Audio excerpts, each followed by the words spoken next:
think we found the right path. Welcome back to my channel. This is the right path, where I'll help you in your writing journey to get some upgraded writing advice. Things that maybe have a little bit more depth than the typical YouTuber's writing guru list of things that every writer needs to do.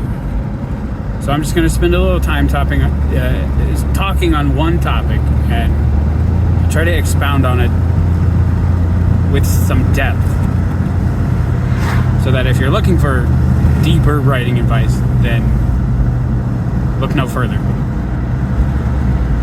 Okay. Today the topic will be my first draft is shit. Yes, that's what I believe is attributed to Stephen King and his writing advice, which is that the first draft that you write is garbage. And I hear that so often and disagree so strongly. So here's my disagreement. I don't write trash. I know that there's this idea that you just have to get it out and write. And then you look back on it and it's not quite as good as you thought it was, and you're overly critical of yourself and you say, this is garbage. But it's not. It never was. It's not a waste of time, certainly, in developing skill, but also I like to consider messy writings to be like a building that is a victim of a bombing. Like, picture war-torn France in 1917, in like a church with weary stone columns and arches collapsed under a blast and covered with earth like artillery shells do. And that's your first draft. What you had in your head was the pristine church with the stained glass windows, and what you have left with is mostly a pile of earth. But that's what's great about it, is you can actually paw away at some of that dirt and dig, and maybe you'll find a piece of glass that's not fully broken and still has beauty. Maybe even now it's more beautiful because it is damaged, and yet it remains.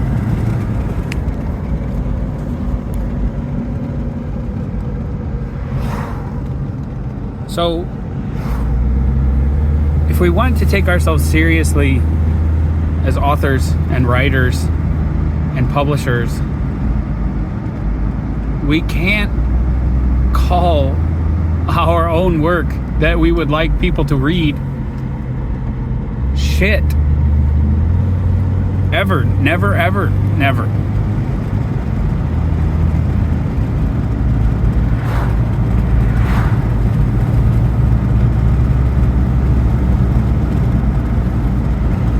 How would you get anyone to want to read it? It's like if you bring out a plate of food and you say, this is garbage. Maybe if your friends know you really well, they'll be like, nah, he's lying. It's not garbage. It's edible. You can eat it. But people that don't know you, never read your book before, they're like, yeah, well, why would I read it? The author doesn't really even seem to like it that much. So I do look back at some short stories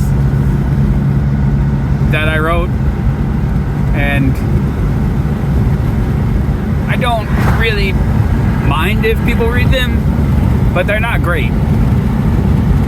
But they do have greatness in them. Like, some of those contain the most powerful sentences that I've ever written, which I've tried to replicate elsewhere, but it's like a paintbrush on a canvas. The stroke is there, it's done. So treat your writing as having more value than you attributed.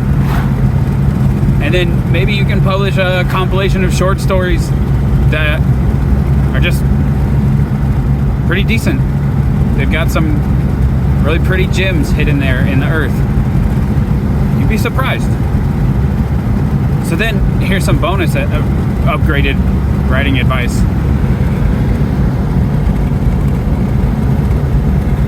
Don't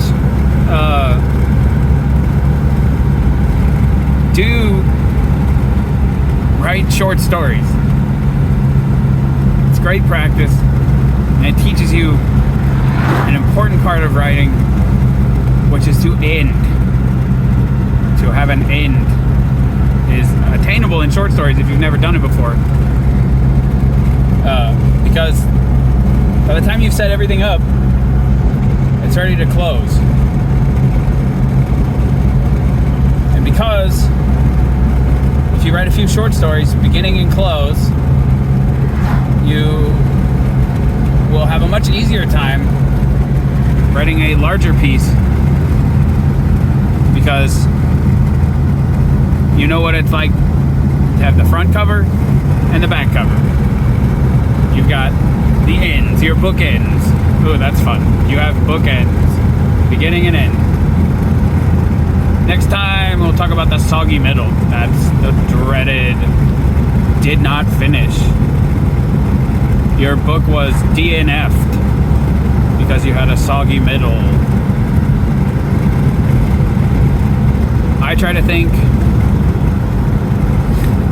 that I avoid moments where the reader will put down my book. If I feel like I want to put it down while I'm reading it, then I have to change something. I don't. If the reader puts your book down, there's a potential they will never pick it up. And there's a couple books that I put down and never picked up again. And it wasn't like an angry or frustrated moment or like, oh, this book isn't worth my time.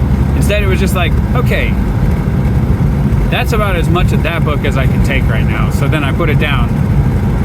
But I'm never interested in picking it back up again. So the key is they have to put it down at some point, but they have to be dissatisfied about putting it down. They have to be grumpy about it. Like, oh man, I got stuff to do. Dang it, I'm gonna come back and read this later. That's the only time a reader should ever put your book down. Okay, that's all. Have a great night.